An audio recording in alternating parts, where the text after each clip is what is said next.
Hey everybody, Russ here, coming from the Huntington YMCA. This past weekend we just had the Parkinson's Regeneration Training Workshop, and it was an awesome experience.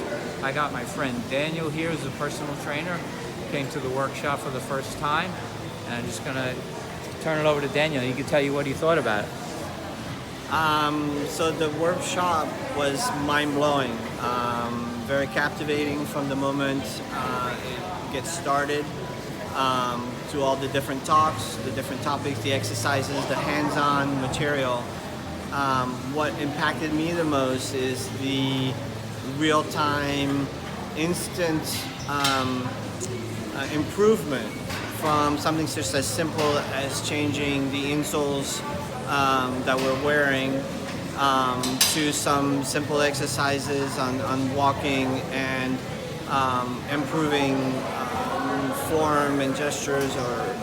It was just very, very impactful all the way through.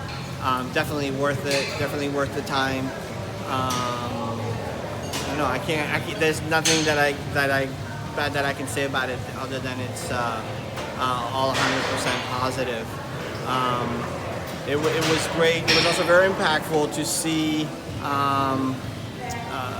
people with Parkinson's doing the exercises and improvements from the first set of exercise to continuing and doing the full sets of exercise.